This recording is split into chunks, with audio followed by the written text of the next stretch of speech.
जब तक पाणी ग्रहण संस्कार ना हो तब तक ब्रह्मचर्य अवश्य रहो।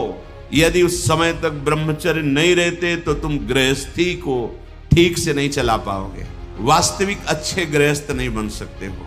जो तुम्हारी गृहस्थ की वृत्तियां हैं उनमें तुम सफल नहीं हो पाओगे। और जो 8-10 बजे तक सोता है वो कोई भी हो ब्रह्मचारी रह ही नहीं सकता। आप देखिएगा 3 बजे से लेकर के सूर्य उदय के तक अगर आप सोते तो आपका स्वप्न दोष बढ़ेगा, आपका संयम बिगड़ेगा।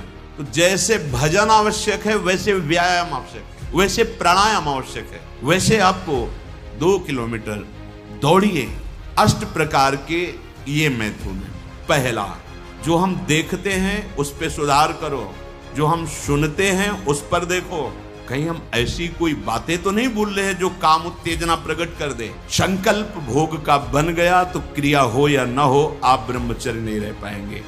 मनोवाह नाड़ी, जो ही आपका चिंतन विकारात्मक हुआ वो नाड़ी घसीटती पूरे शरीर से उस सप्तम धातु को, और वो घसीट लिया, आपने क्रिया की या नहीं की, आपका चिंतन बिगड़ा हो गया, ब्रह्मचर्य ठीक नहीं, मन भयानक चंचल बदमाश होता चला जाएगा, गंदी से गंदी बात पेश करेगा आपके सामने, गंदे से गंदे आचरण करेगा, भूल जाएगा कि हम मनुष्य हैं, पशुवत आचरण में उतार देगा। और हारिएगा नहीं। आपने यदि गलत संस्कार बना लिए तो हारिए मत। कुछ समय तक बिना चाहे वो अभ्यास आपको गिराएगा, लेकिन आप बिल्कुल नियम संयम में दृढ़ रहिए, धीरे धीरे शांत हो जाएगा। ये आप धीरे धीरे शांत हो जाएगा। ब्रह्मचर्य बहुत जोर का ये यम है। ब्रह्मचर्य के बिना जीवन मृत है, मृत जीवन। ब्रह्मचर्य अमृत है। मन, वाणी, शरीर बड़ा भारी इनका साधना में योग है। 8 प्रकार के मैथुनों का सर्वथा त्यागी ही ब्रह्मचारी कहा जाता है। पूज्यपाद श्री उड़िया बाबा जी महाराज, मूर्तिमान ब्रह्म, ब्रह्मचर्य ही महान सामर्थ्य, परम पुरुषार्थ, भगवत प्राप्ति का प्रबल साधन है। परम सुख का, परम शांति का, परम स्मृति का, महान धृति का ये प्रधान साधन ब्रह्मचर्य है। जो इस साधन से हीन है वो मृत हैं, खुद देख ले। स्मृति काम नहीं, शरीर में विशेष रजोगुण का प्रभाव, भोग वासना से जलता हुआ हृदय, छल कपट, आगे चलकर शरीर पीड़ा से युक्त हो जाना, बुझा बुझा स्वभाव रहना, हृदय में एक विशेष चिंता, कल्पनात्मक भय, विषाद और पशुवत आचरण, ब्रह्मचर्यहीन जीवन। जो ब्रह्मचर्य धारण करना चाहे, भगवत मार्ग में जो चलते हैं उनके लिए तो है ही, पर जो भी परम सुख, परम आनंद और लोक में उन्नति, परलोक में परम पद, उसे ब्रह्मचर्य अवश्य धारण करना चाहिए। वैरागी के लिए नैष्ठिक ब्रह्मचर्य, आजीवन ब्रह्मचर्य। प्रवृत्ति गृहस्थ मार्ग के लिए संयम पूर्वक ब्रह्मचर्य का वर्ताव करना। जब तक पाणी ग्रहण संस्कार ना हो तब तक ब्रह्मचर्य अवश्य रहो। यदि उस समय तक ब्रह्मचर्य नहीं रहते तो तुम गृहस्थी को ठीक से नहीं चला पाओगे, वास्तविक अच्छे गृहस्थ नहीं बन सकते हो। जो तुम्हारी गृहस्थ की वृत्तियां हैं उनमें तुम सफल नहीं हो पाओगे। व्यभिचार व्यक्ति का सर्वनाश कर देता है। 20 वर्ष या 22 वर्ष की अवस्था तक तो सबको, जो भी बच्चे हैं उनको शिक्षा देनी चाहिए, ब्रह्मचर्य का ही पालन करें। बहुत सुंदर खेती गेहूं की लहलहाती हुई है, और देहाती भाषा में उसे गलेत कहते हैं। गलेत मतलब बाली निकलने को है। अब काट लो आप, एक दाना नहीं मिलेगा, और थोड़ा रुक जाओ धैर्य पूर्वक, बाली आ जाने दो, उसमें दाना पड़ने दो और दाना पक जाने दो, तो 1 बीघा खेत में 40 मन गेहूं होगा। ऐसे ही जो आप 13-14 वर्ष की अवस्था से आपके अंदर परिवर्तन होता है, एक भोगाकर्षण होता है, सबके अंदर जो इस भूमि में जन्मा है, या भगवान या भगवत प्राप्त महापुरुष कारक पुरुष, उसकी बात तो अलग है। अन्यथा जो भी जन्मा है, जहां 12, 13, 14 वर्ष की अवस्था होती है तो काम वेदना जागृत होने लगती है। मन एक अलौकिक आकर्षण, भोगाकर्षण की तरफ भागने लगता है। एक चाह होती, कोई हमारा ऐसा दोस्त हो, कोई हमारा ऐसा प्यारा हो जिसको हम अपना जीवन समर्पित करें। ऐसा होता है, एक वो माया का ऐसा आकर्षण होता है। इसीलिए पूर्व में गुरुकुल भेजा जाता था, बिल्कुल भोग विलासता से दूर, एकांत में महान ब्रह्म ऋषियों के शासन में, चाहे वो राजकुमार हो चाहे गृहस्थ बालक हो, एक ही संगत में बैठाल कर अध्यात्म विद्या के द्वारा, नियम संयम यम के द्वारा उन्हें पूर्ण किया जाता था। उनका ज्ञान पूर्ण, उनका संयम पूर्ण, विचार उनका सत्य, फिर वहां निर्णय लिया जाता था। अब मैं आजीवन नैष्ठिक ब्रह्मचारी रहकर संन्यास लूंगा, अब मैं गृहस्थ में जाऊंगा। दोनों की पद्धतियां थी। गुरुजनों को संतुष्ट करके एक विरक्त मार्ग में चले जाते, गृहस्थ मार्ग में। जो गृहस्थ मार्ग में जाते, पाणी ग्रहण हुआ, उसमें भी गुरुकुल में रहकर शिक्षा मिली है। कब, कैसे, किस विधान से हमें ब्रह्मचर्य का गृहस्थ में प्रयोग करना है। ऐसा नहीं कि मनमानी व्यभिचार प्रवृत्ति। यहां तो अब ऐसे आचरणों की बढ़ोतरी हो रही जहां शास्त्र, संयम, गुरुजनों की आज्ञा, इनका तो कोई महत्व ही नहीं रह गया है। कैसी कलयुग की विचित्र मलिन चाल। जिस अवस्था में असंग रहकर विद्या का अध्ययन करना, स्वास्थ्यवर्धक चेष्टाएं करके स्वस्थ होना, समाज सेवक, देश सेवक, परिवार को सुख पहुंचाने वाला आचरण, अध्यात्म विद्या का ज्ञान, वहां छोटे से ही भोग वासना प्रवृत्ति की बढ़ोतरी, वो दोस्ती, विपरीत भावनाएं, व्यसन। समलो भाई, सबसे हाथ जोड़ के कह रहा हूं, बहुत कीमती आपका जीवन है। जिस जीवन को छोटे छोटे बच्चे गांजा, भांग, अफीम, ड्रग्स, चरस, ये क्या हो रहा है? अभी आपकी 20-22 वर्ष की अवस्था है, आप व्यसन में आसक्त हो गए, आप व्यभिचार में आसक्त हो गए, तो किस बुद्धि से आप देश सेवा करेंगे? किस बुद्धि से आप अपना उद्धार या अपने परिवार को सुख पहुंचाएंगे? ब्रह्मचर्य जीवन है, ब्रह्मचर्य जीवन है।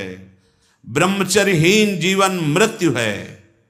पूज्यपाद सिउड़िया बाबा जी महाराज, साक्षात ब्रह्म। जिसको ब्रह्मचर्य धारण करना है, ध्यान देकर सुनिए। सबसे पहला कार्य उसकी दिनचर्या में, चाहे बच्चा हो, चाहे जवान हो, या जो कोई भी हो, सूर्य उदय के पहले रात्रि के चौथे प्रहर में ही जाग जाना चाहिए। अपने तो अर्धरात्रि के बाद ही जाग जाते हैं। चौथे प्रहर में प्रातः 4 बजे बिल्कुल जग जाना चाहिए। और जो 8-10 बजे तक सोता है, वो कोई भी हो, ब्रह्मचारी रह ही नहीं सकता, ब्रह्मचर्य रह ही नहीं सकता। वो स्वप्न दोष का शिकार होगा, वो नाना प्रकार की कुचेष्टाओं का शिकार होगा, पक्का। क्योंकि बुद्धि को सत्य प्रकाश की तरफ प्रेरित करने वाले भगवान भुवन भास्कर हैं। वो पधार रहे हो, आप सो रहे हो सैया पे, आपकी आयु, श्री, कीर्ति, बल सब नष्ट होगा। देखो ना, जो 10-10 बजे तक सोते हैं, देखो ना, उनसे बात करके देखो, एकदम ऐसा लगता है बुझा हुआ जीवन, कोई भागवतिक तेज उत्साह न वाणी में, न नेत्रों में, न तन में। क्या जीवन, मृत जीवन। सबसे पहला नियम लीजिए, जहां भी आपको शब्द सुनाई दे, आपका जीवन ब्रह्मचर्य ही अमृत है और आपका जीवन ब्रह्मचर्य ही नहीं मृत्यु है। ब्रह्मचर्य रहने के लिए आपको अपनी दिनचर्या सुधारनी होगी। प्रातः 4 बजे आपको उठना ही होगा, तभी आप ब्रह्मचर्य रह सकते हैं। अगर आप नहीं उठते तो आप देख लेना, इसका आध्यात्मिक प्रभाव पड़ता है। आप देखिएगा 3 बजे से लेकर के सूर्य उदय के तक अगर आप सोते हैं तो आपका स्वप्न दोष बढ़ेगा। आपका संयम बिगड़ेगा। अगर आप कोई ऐसी कुचेष्टाएं नहीं किए हैं तो स्वप्न दोष की संभावना ही नहीं होती। आप बाल्यावस्था से कुचेष्टाएं करते हैं, संयम विरुद्ध रहते हैं, तो आप ना चाहते हुए फिर सामर्थ्यहीन हो जाते हैं, ब्रह्मचर्यहीन हो जाते हैं। बहुत ध्यान दें, ये अध्यात्म में जैसे पूरा मकान बनने के लिए नींव मजबूत होना जरूरी है, चाहे जयखंड का बना लो आप, अगर नींव मजबूत है, नींव मजबूत नहीं तो फिर मकान ढह जाएगा। ऐसे ही ब्रह्मचर्य हर मार्ग की नींव है। चाहे जिस मार्ग में चलना चाहो, चाहे जिस संप्रदाय में चलना चाहो, चाहे लौकिक मार्ग हो या पारलौकिक, आपका ब्रह्मचर्य नींव है जीवन की। इसको मनोरंजन मत समझो। कैसी तुम्हारी दुर्बुद्धि, अपने हाथ से तुम अपना नाश करते हो। कैसी कैसी दुर्बुद्धि जागृत हो गई, सावधान। पूज्यपाद बाबा कह रहे हैं, जब प्रातः काल उठो, कोई भी हो, अगर थोड़ी भी आस्तिकता है तभी तो ब्रह्मचर्य की भावना आप धारण करोगे। तो उठकर पहला कार्य प्रभु का स्मरण। अपने तो प्रभु के स्मरण की सरसता प्राप्त करने के लिए पहले तो गुरुदेव और भक्तों का स्मरण, फिर प्रभु को। मोरे मन प्रभुस्य विश्वासा, राम ते अधिक राम कर दासा। भक्त सुमिरन से भगवान बहुत जल्दी प्रसन्न हो जाते हैं। हरि को निज यस्ते अधिक भक्तन यस पर प्यार। सबसे पहले महान भक्तों का स्मरण, उनसे हमें सामर्थ्य प्राप्त होती। जब उनका स्मरण करते हैं तो उनकी भजन शक्ति, उनकी कृपा शक्ति हमको बल देती है। हमारी दिनचर्या परम पवित्र और शास्त्र सम्मत होती है। फिर बिना, जिसे आजकल वो चल पड़ा है चाय काफी, बाबा मना करते हैं। ये दिनचर्या आप ब्रह्मचारी की नहीं होती कि आप सुबह उठे, चाय पिए, फिर सो, नहीं। हाँ, जल के लिए आयुर्वेद में सिद्धांत है, बिना कुल्ला वो मंजन किए आप जल पिए तो जो मुख में, वो आपके उदर को साफ करेगा जाके, आपके उदर को रोग रहित करेगा जाके। अधिक से अधिक पानी, अधिक से अधिक। अगर उल्टी हो जाती तो और अच्छा होता है। जैसे आप पिए, 2-4-10 कदम टहले, आपको उल्टी लगे, अगर उल्टी कर दिया तो बहुत अच्छा होगा, क्योंकि पित्त और सब गर्मी निकल गई। नहीं हो रही, पच गया है, फिर इसके बाद आप शौच स्नान आदि क्रिया कीजिए। फिर पवित्र जब शरीर हुआ तो जैसे भजन आवश्यक है वैसे व्यायाम आवश्यक है, वैसे प्राणायाम आवश्यक है। वैसे आपको 2 किलोमीटर दौड़िए, कुछ शारीरिक ऐसा व्यायाम, कुछ ऐसे भी व्यायाम करते हैं। ये कोई व्यायाम पैरे से करना, बहुत से, ये कोई व्यायाम का मतलब पसीना निकले शरीर से, आपके शरीर को 1-2 किलोमीटर दौड़िए। ब्रह्मचारी बनना है तो ब्रह्मचर्य पचाने के लिए भी तो चाहिए ना। अब आधा घंटा पद्मासन, 30 मिनट कोई बहुत नहीं होता। बैठ करके आप प्राणायाम, अनुलोम विलोम, जो आजकल शिक्षाएं भी दी जाती है इसकी, आप उसको कीजिए। आसन पे बैठिए, आपका शरीर स्वस्थ रहेगा। फिर अगर आप विद्यार्थी हैं तो जैसे हम शास्त्र स्वाध्याय करते हैं उसी भावना से आप विद्या, आप देखो अगर स्मृति आपकी प्रवीण ना हो तो बताना। परम पवित्र विचार वाला, परम पवित्र आहार वाला, परम पवित्र जब आपकी चेष्टाएं, तब इस महान शक्ति को धारण किया जाता है। ऐसे थोड़ी होता है। बड़े बड़े महापुरुषों से मिल मिलकर, रो रो कर प्रार्थना करके आप बताइए, उपाय बताइए जिससे हम अपने साधन संयम को नियमित संयम में रख सके, ऐसे भाव से चल सके। आपको तो बिना किसी प्रयास के सुनने को मिल रहा है महापुरुषों की बातें। बिल्कुल समझ, आप रह के देखिएगा, एक नवीन उत्साह। और हारिएगा नहीं। आपने यदि गलत संस्कार बना लिए तो हारिए मत। कुछ समय तक बिना चाहे वो अभ्यास आपको गिराएगा, लेकिन आप बिल्कुल नियम संयम में दृढ़ रहिए, धीरे धीरे शांत हो जाएगा। ये आप धीरे धीरे शांत हो जाएगा। अब आपकी दिनचर्या में 2 प्रकार के ब्रह्मचर्य, एक आजीवन ब्रह्मचर्य, तो वैरागी का तो आजीवन ब्रह्मचर्य होता है। जो प्रवृत्ति गृहस्थ मार्ग में, उनका संयम का होता है। शास्त्र संयम के अनुसार बर्ताव करे तो उसका जीवन बड़ा सुखमय जाएगा। केवल मन के अनुसार चलने पर कि आप गृहस्थ हैं तो आपके लिए छूट नहीं। देखो, परम ब्रह्मचारी भीष्म जी अपहरण करके स्वयंवर में जीत कर जबरदस्ती राजकुमारी, वो एक राजधर्म है, मैं ले जा रहा हूं राजकुमारियों को महाराज विचित्रवीर के लिए हस्तिनापुर के सिंहासन पर आरूढ़, जिसकी ताकत हो छोड़ा, वो राजाओं का है। अंबा ने तो अस्वीकार कर दिया कि या तो आपने अपहरण किया, आप स्वीकार कीजिए, नहीं तो मैं उनको दो जो। अब वो संयम को भूल गए। महाभारत प्रसंग में है, राजा क्षमा रोग हो गया और मृत्यु को प्राप्त हो गए।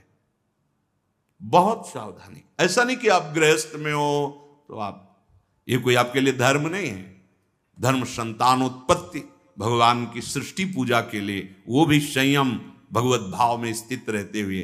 ये मनुष्य जीवन ऐसे बर्बाद करने के लिए नहीं मिला है मनमानी आचरण।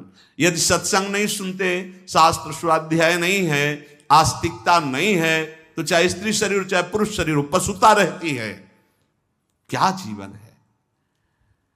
आजीवन ब्रह्मचर्य पालन करने की जिसकी इच्छा है, नैष्ठिक ब्रह्मचर्य, उसको किसी भी प्रकार से इन अष्ट मैथुनों का स्पर्श नहीं करना चाहिए, संयोग नहीं होने देना चाहिए।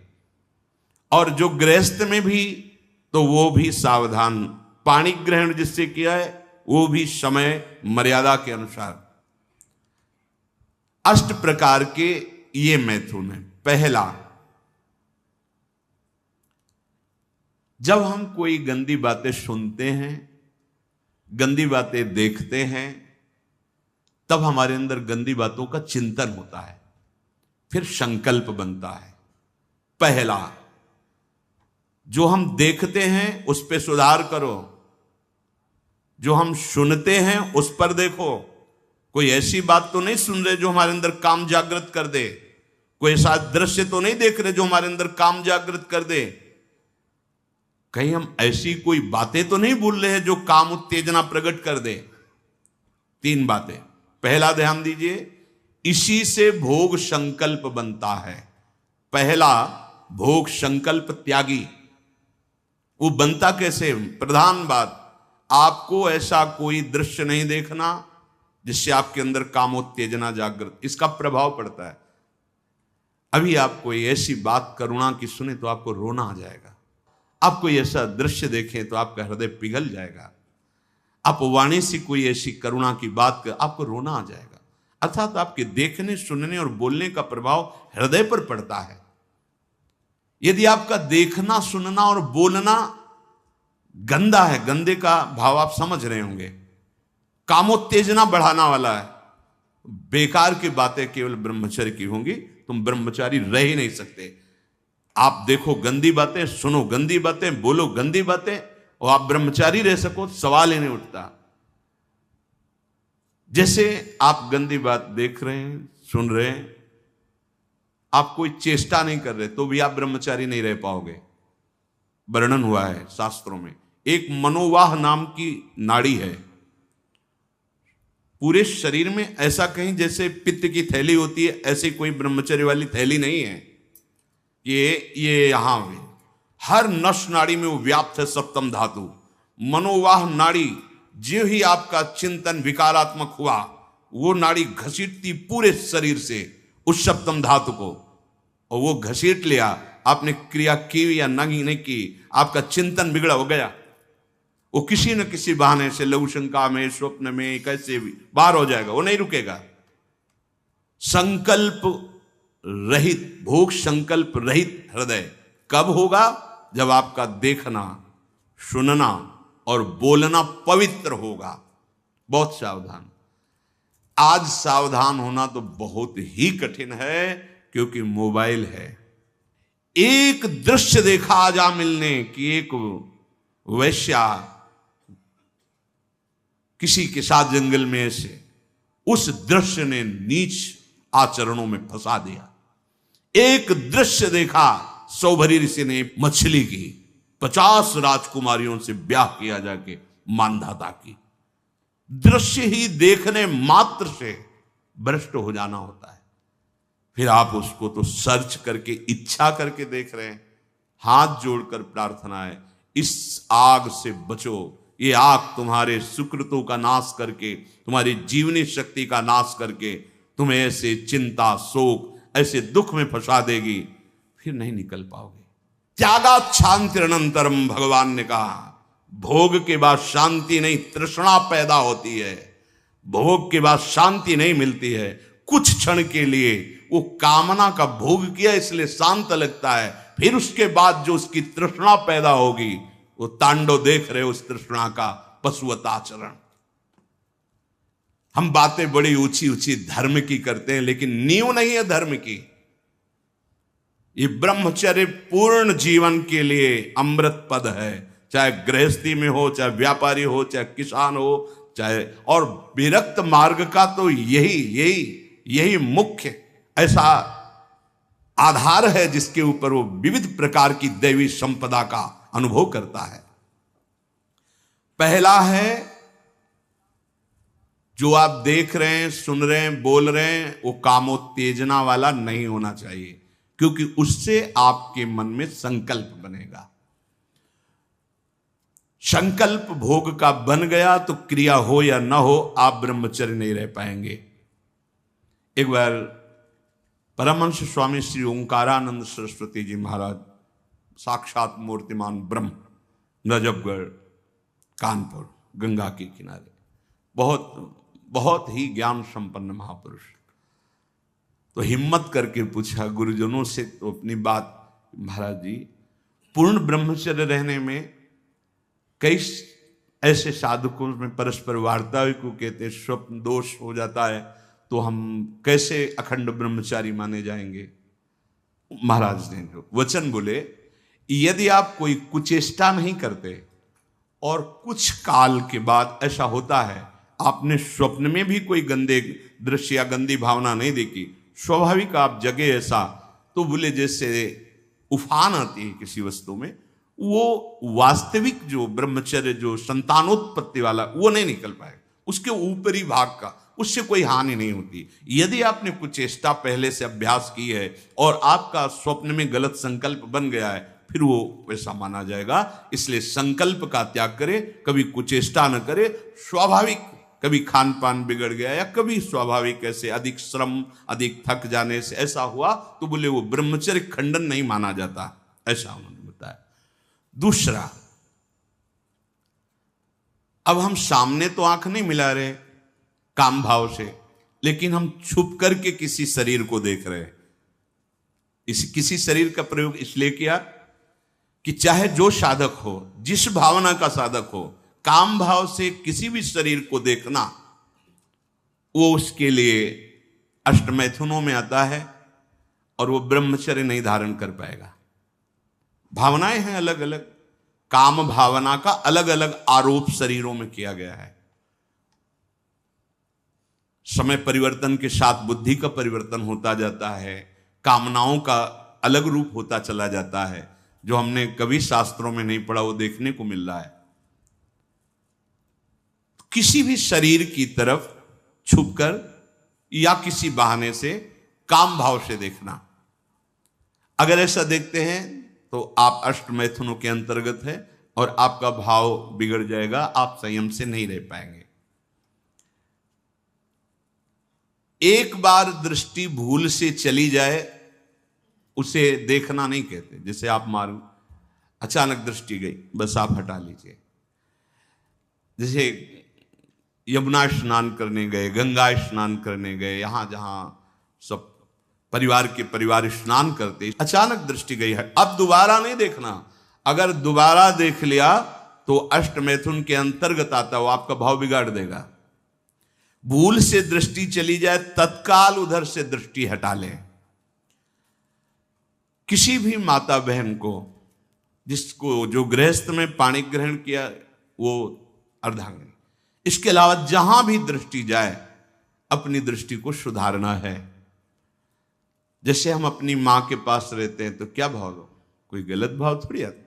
अपनी बहन के साथ रहते हैं तो क्या गलत भाव आता है? वो तो राक्षस है जिसके अंदर गलत भाव है, वो मनुष्य थोड़ी है। अरे बहन बेटी माँ है तो परम पवित्र, इनके तो चरण रज माथे पे रखते हैं, माथा इनके चरणों में रखते हैं। देखो कितनी सुंदर रीति हमारी ने तो देखा है। कभी बेटी से पैर नहीं छुआते थे पिता, पैर छूते ही थे। हाँ, बेटी के पैर छूते, ये देवी दुर्गा के स्वरूप मानते, एक कन्याएं ये सब भगवती का स्वरूप है ऐसा मानते। और बहन जब राखी बांधती है तो भाई तो माथा रखता ही है, चरण छूता ही है, पूज्य भाव रखना।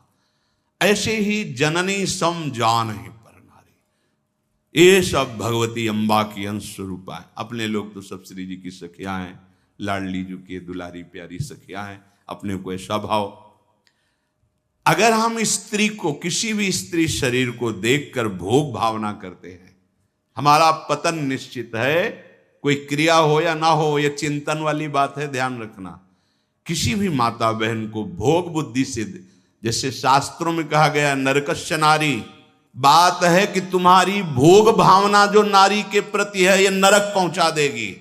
त्रिविधम नरकस्येदम द्वारम नासन मात्मना कामः क्रोधा तथा लोभा तस्मादेत्रयम् त्यजेत। माताओं बहनों की तरफ देख करके काम भाव से उनको देखना तो तुम समझ लो नरक जाने का रास्ता फिट कर रहे हो।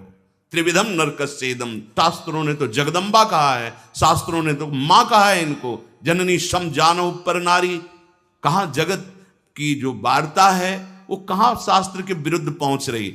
शास्त्र उसको कह रहा है जो माताओं बहनों को गलत दृष्टि से देख रहा है कि नरक, ये तुम्हारे नरक का हेतु बनेगा जो तुम देख रहे हो स्त्री को काम भाव से। आगे कह रहे हैं किसी भी तरह से खिलवाड़ करना। बच्चे हैं, बच्चियां हैं, अब उनको तो ज्ञान नहीं है कि आप गलत स्पर्श कर रहे हैं, आप गलत ढंग से छू रहे हैं, और आप अपनी वासना का पोषण करने के लिए छोटे बच्चों को, बच्चियों को गोद में बैठा ले, खिला रहे, और आपकी भावना दूषित हो रही। ये सत्संग है, बहुत होश में सुनिए। अंतर की वृत्ति भ्रष्ट होने में देर नहीं लगती है। वो अबोध अवस्था को प्राप्त बालक बालिकाएं हैं, भगवान का स्वरूप मानकर दूर से। उपासक उपासना का बढ़ावा करता है, दूर से देखो, चरणों में प्रणाम करो, मेरे लाडली लाल इन्हीं बच्चों में खेल रहे, प्रणाम किया निकल गए। ऐसा किसी भी तरह से स्पर्श करने का अधिकार नहीं है। वो महापुरुष जो भगवत प्राप्त है वो खुद वैसे धूल दूषित उनके साथ खेल रहे, उनकी क्षमता हमारे हृदय में नहीं जागृत है, चूक हो जाएगी। बहुत सावधानी का। एकांत में किसी भी तरह का व्यवहार करना विपरीत शरीर से, काम चेष्टा नहीं कर रहे, पर हंसी मजाक, छूना, खेलना, बातें करना, वो आपको भ्रष्ट कर देगा। एकांत में किसी भी ऐसे विपरीत शरीर का ऐसे हंसी मजाक करते हुए स्पर्श करने से भावना में काम प्रभाव जागृत हो जाता है। बलवान इंद्री ग्रामो विद्वानम अपि कर्षति, साधारण की तो बात जाने दो। किसी भी जीव को मैथुन करते हुए एकाग्रता पूर्वक देखना, मानो कोई पशु पक्षी आदि ऐसे मैथुन धर्म से अचानक दृष्टि गई, राधा राधा राधा, अगर आपने एकाग्रता पूर्वक देखा तो ये दृश्य आपको भ्रष्ट कर देगा। फिर मोबाइल में देखने वाली तो बात ही जाने दो। अचानक दृष्टि गई किसी पशु पक्षी आदि में, राधा राधा, अपनी दृष्टि नीचे की चल दिए। अगर उसका चिंतन बना, उसको एकाग्रता पूर्वक देखे तो कुछ क्रिया नहीं होगी। मनोवाह नाड़ी इतनी सामर्थ्यशाली, जहां चिंतन हुआ काम का, वो पूरे शरीर से सप्तम धातु को, ब्रह्मचर्य आपका क्षीण हो जाएगा। बहुत सावधानी की जरूरत। वीर्य, प्राण, मन, इन तीनों का परस्पर घनिष्ठ संबंध है। एक भी स्थिर हो जाए तो तीनों स्थिर हो जाएंगे। ब्रह्मचर्य ठीक, मन एकाग्र, और प्राण सूक्ष्म। सूक्ष्म प्राणों के द्वारा ही परम योग को प्राप्त किया जाता है। स्थूल प्राण, बहुत खाना, बहुत चर्बी बढ़ाना, ये साधन हो पाएगा? शाम ऐसे आटा लगा दिया जाए, उड़े ना। श्वास प्रश्वास चल रही, उस आटे पर धक्का भी नहीं लगना चाहिए, तब समझना चाहिए कि प्राणवायु सूक्ष्म हो रही। इन बातों का कोई ध्यान ही नहीं हो रहा, बस मनमानी आचरण। बहुत इतना खा लिया, अब उसी को पचाने में पूरी शक्ति लग गई, भजन और एकाग्रता और इंद्रिय संयम तो बात जाने दो, इतना पा लिया। वीर प्राण मन तीनों का परस्पर घनिष्ठ संबंध है और उपासना में तीनों का बहुत बड़ा योगदान है। प्राण सूक्ष्म, देखो नाम जब आप श्वास लेते हैं आराम से और नाम चल रहा है कशान, फिर श्वास आराम से, नाम चल रहा है। अब स्थूल प्राण है, बैठे हो सुनाई दे रही आवाज प्राणवायु, सांप की सी फुसकार निकल रही, आप साधक हैं, आप उपासक, इतने स्थूल प्राण, तो आप मंत्र कहां चला पा रहे हैं? इसका मतलब मंत्र नहीं चल रहा। आराम से शांत श्वास। प्राण जिसका ब्रह्मचर्य ठीक है, बिना प्राणायाम के भी वो सूक्ष्म हो जाएगा। जिसका प्राण सूक्ष्म है, ब्रह्मचर्य ठीक है, मन को एकाग्र करने के लिए ज्यादा श्रम नहीं करना पड़ता। ये तीनों एक तार जुड़े हुए हैं। ब्रह्मचर्य ठीक नहीं, मन भयानक चंचल बदमाश होता चला जाएगा, गंदी से गंदी बात पेश करेगा आपके सामने, गंदे से गंदे आचरण करेगा, भूल जाएगा कि हम मनुष्य हैं, पशुवत आचरण में उतार देगा। ब्रह्मचर्य प्राण मन तीनों का परस्पर बहुत घनिष्ठ संबंध है। एक स्थिर कर लो, ब्रह्मचर्य बहुत गंभीरता स्वभाव में आ जाएगी। ब्रह्मचारी का स्वभाव गंभीर होता है, विचार परिपक्व होता है, स्मृति प्रवीण होती है उसकी, और हर कष्ट सहने की सामर्थ्य होती है। गर्मी सर्दी बरसात पीड़ा अपमान निंदा, वो महान शीतलता अंदर प्रदान करता है, मस्ती एक रहती है। और कहीं निरंतर भजन और ब्रह्मचर्य, फिर क्या दुर्लभ रह गया संसार में उसके लिए। इसलिए हमारे शास्त्रों ने, ब्रह्म ऋषियों ने ब्रह्मचर्य पर बहुत जोर दिया है। ब्रह्मचर्य रहने वाले उपासक को इन बातों का ध्यान देना चाहिए। यदि कब्ज पेट में रहेगी तो बिना क्रिया के भी ब्रह्मचर्यहीन होने लगोगे।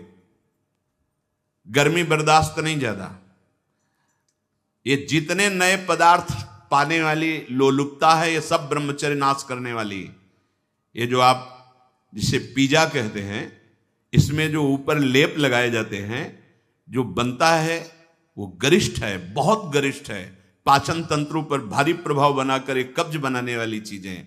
आपको ये 32 दांत दिए गए, वो अच्छे से चबा चबा के लुगदी में थोड़ा खाओ, बहुत देर चबा कर स्वाद लेकर के अंदर जब किया तो जो मुख में पाचन, यहाँ वो जो थूक आदि निकलते हैं, उससे ऐसे रस होते हैं जो उसको पाचन करते हैं। बहुत संभाल, ये भोजन का बहुत योगदान है। अगर कब्ज हो रही है तो ये अनुभव में लाई हुई वस्तु है, ये ईशबगोल की भूसी और छोटी हर, जैसे 1 चम्मच 1.5 चम्मच ईशबगोल की भूसी, और अगर आप पहली बार तो आधा चम्मच वो हर, छोटी वाली हर मिला लीजिए और 250 ग्राम दूध में पा करके सेवन की। वो ऐसा नहीं करेगी कि आपका एकदम पेट साफ कर देगी। 10 दिन 15 दिन लगा, वो धीरे धीरे आपकी आंतों से वो ऐसा, यही सेवन किए, बहुत समय तक सेवन किए, क्योंकि कभी ऐसे जैसे रूखा सूखा मिला, कभी ना मिला, तो ऐसे कब्ज की तो ये पास रखते थे, थोड़ा ईशबगोल की भूसी और हर। दूध ना मिला तो थोड़ा पानी से ले लिया, थोड़ा कम प्रभाव पड़ेगा, पर वो धीरे धीरे। अति ऐसी औषधियां जो आंतों को जाके, वो भी नहीं ठीक है, क्योंकि वो सीधे इतनी गर्म होती है, ब्रह्मचर्य का नाश कर देगा। बहुत संयम की आवश्यकता है ब्रह्मचर्य के लिए। तो कब्ज मत होने दीजिए, और जल की कमी नहीं होनी चाहिए। 2.5-3 लीटर जल तो होना चाहिए। आपकी जो एसिड बनती है, आपकी आप लघुशंका जो होती है, उससे आपके स्वास्थ्य को लाभ मिलता है। सुबह से शयन तक 2.5-3 लीटर पानी पीना ही चाहिए, यदि आप संयम से चलना चाहते हो। मैदा और गरिष्ठ वस्तुएं, चाय और कॉफी ब्रह्मचारी के लिए निषेध है। अब नौजवान बच्चे हैं, चाय और कॉफी भैया काहे को? 60-50 की अवस्था है, शरीर थोड़ा रुग्ण जैसा, तो आप चाय आदि ले लीजिए। आपको चाय की क्या आवश्यकता है? आपका तो ब्रह्मचर्य खुद इतना पावरफुल कि चाय और कॉफी तो विघ्न है आपके लिए। बहुत कलयुग का बड़ा भारी प्रभाव है। आगे कह रहे हैं कि अत्यंत आवश्यक हो तो शरीर जिसका रोगी है उसकी सेवा के लिए अगर आपको सेवा लगाई गई है, या किसी को सेवा कार्य के लिए ऐसे, बकाया किसी को स्पर्श मत करो, क्योंकि सबके शरीरों में परमाणु होते हैं, अपने अपने स्वभाव, अपने अपने आचरण, शरीर में, वस्त्र में, सैया में। एक विश्राम स्थली पे जो आपकी सैया है, आप कैसे सोते हैं उसमें उसके परमाणु हैं, वस्त्र में परमाणु हैं, शरीर में परमाणु हैं। अगर आप ऐसा ही व्यवहार रखेंगे तो आप लड़ नहीं पाएंगे, आपके परमाणु इतने पुष्ट नहीं होंगे कि आप विकारों पर विजय प्राप्त करें। स्वाभाविक भीड़ में कोई छू रहा हो बात अलग है, हमें छूने की चेष्टा, अगर किसी रोगी की सेवा तो फिर विचार नहीं करना है, कोई सेवा पे है तो हमें विचार नहीं करना है। स्वाभाविक ऐसे हंसी मजाक या व्यवहार में हम बचें, स्पर्श से बचें। यहां वो छुआछूत वाला स्पर्श नहीं, अपने परमार्थ को पुष्ट करने की बात है। कभी किसी को मजाक में भी अश्लील बातें मत करो, मजाक से भी। जैसे हंसी मजाक में आप ऐसे, उसका प्रभाव पड़ेगा, वो शब्द है, वो आपके अंदर पहुंचेगा, मनन करेगा और फिर वासना जागृत कर देगा। आप कोई ऐसे कपड़े बनावटी मत पहनो, आप अपने शरीर की वेशभूषा ऐसी मत बनाओ, आप ऐसे शौकीनी प्रकट मत करो जिससे तुम्हारा शरीराभिमान पुष्ट हो, इससे काम बढ़ेगा, इससे वासना बढ़ेगी। बाबा कह रहे हैं कि ऐसे कपड़े, ऐसी सजावट, ऐसी बनावट, ऐसे लेपों के लगाने से शरीराभिमान पुष्ट होता है और आपकी काम वासना बढ़ती है। शरीर मन बुद्धि किसी की भी उन्नति नहीं होती जो शरीर सजाने में, शरीर के, उससे सब बिगड़ जाता है। देहाभिमान, देह भाव पुष्ट होता है, देह भाव पुष्टता में ही सारे विकार अपना राज्य करते हैं। बहुत सावधानी की जरूरत है, बहुत सावधानी। बड़ा पवित्र वेश रखो, पवित्र वस्त्र पहनो, हाँ, सावधानी पूर्वक चलो। इससे कोई वीआईपी पना प्रकट नहीं होता, इससे आपकी मन की, आपकी बुद्धि की, आपकी चित्त की दशा गलत मार्ग में चली जाएगी, क्योंकि शरीर भाव आप पुष्ट कर रहे हैं, शरीर को दिखाना, शरीर का सजा। हम ये नहीं कहते कि आप बाबा जी बन जाओ, आप सब पूरे मुख में रज लगाओ, ये तो हम लोगों के लिए, पर आप उचित ऐसी सभ्य पोशाक हमारे देश की रही है, बड़ी मर्यादापूर्ण रही है, आप उस पर ध्यान दीजिएगा। क्योंकि आप ऐसे जैसे शरीर सजाना से, इससे आपको दुख मिलेगा, आपका मन वासना में हो जाएगा, आपकी भावनाएं दूषित हो जाएंगी। संत समागम तो शरीर राग नष्ट करने के लिए, परमानंद। आप भजन करो, देखो आपको ऐसा सौंदर्य प्राप्त होगा, अंदर आपका ऐसा सुंदर रूप होगा। देखो ना, आचार्य चरण कहते हैं, लक्ष्मी कोटि विलक्ष लक्षण लसल लीला किशोरी सतई राधाध्यम ब्रज मंडले मधुरम राधाभिधानम। जो हमारी स्वामिनी जी के दासी भाव को प्राप्त होता है, उसको इतना सुंदर रूप मिलता है कि करोड़ों लक्ष्मी आश्चर्यचकित हो जाएं, ऐसा राधा दासी का स्वरूप होता है। इधर आओ, इतना सुंदर रूप प्रिया प्रीतम का, इतना सुंदर रूप आपका, और ऐसे महासुख में निमग्न होना। ये चमड़ा सजाते रोज सजाते तो कितने जन्म बीत गए, और इसी चमड़े में आग लगाई जाएगी, यही चमड़ा गाड़ दिया जाएगा। प्यारे, कुछ समय के लिए मिला है, इसी से तो राग मिटाने का अवसर है। आप इसको सजा के और वासनाओं के खेल में उतर रहे हो, कितनी बड़ी हानि कर रहे हो। अभी आप समझ नहीं रहे, इसलिए आपको बुरा लग सकता है कि हमारे पहनावे पे बोल रहे हैं, हमारे ऐसे। नहीं नहीं, आप अच्छे से अच्छे कीमती वस्त्र पहनिए, पर उसकी सादगी होनी चाहिए। आप अच्छा पाइए, आप अपने उचित शरीर का श्रृंगार कीजिए। सुंदर मनुष्य शरीर मिला है, देखो, जो पशु श्रृंगार करने योग्य नहीं, वो तुमसे भी सुंदर होते हैं। कैसी रंग बिरंगी है उनके सब बाल, और देखो सब एकदम सुंदर, भगवान रचा, उन्होंने रचना की है। तो आपके तो हाथ हैं, आप अपना, पर उतना जिससे आपका हृदय मलिन होकर वासनाओं के प्रवाह में न बह जाए, या हमारे को देखकर किसी के हृदय में ऐसा गंदा भाव ना आ जाए। दोनों, अपने को बचाओ और दूसरों को भी। जो तुम्हारे मन में काम भाव पैदा कर दे, ऐसे पदार्थ मत पाओ। अनुभव करो, भोजन पाते हो, पाने के बाद भजन में मन लग रहा है या वासना में जा रहा है? वासना में जा रहा तो क्यों जा रहा है? क्या आज नया पदार्थ पाया, और उस पदार्थों को जीवन भर के लिए छोड़ दो।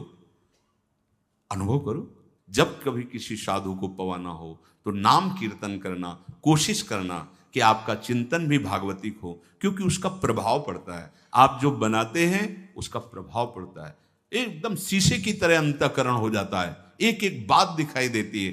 तो तो जिन पदार्थों के पाने से, जैसे प्याज लहसुन मना किया जाता है, ये वैसा निषिद्ध नहीं कि जैसे मांस आदि ऐसा, ये तमोगुण पैदा करके वासना प्रवृत्ति को बढ़ाता है, इसलिए मना किया गया है कि अगर आपको दीक्षा लेनी है, आपको भजन मार्ग में चलना है तो रोकना पड़ेगा। ये निद्रा, आलस्य, प्रमाद, तामस, क्रोध, वासना, इसको प्रकट करने वाला है, इसीलिए संतों ने इसको निषेध कर दिया।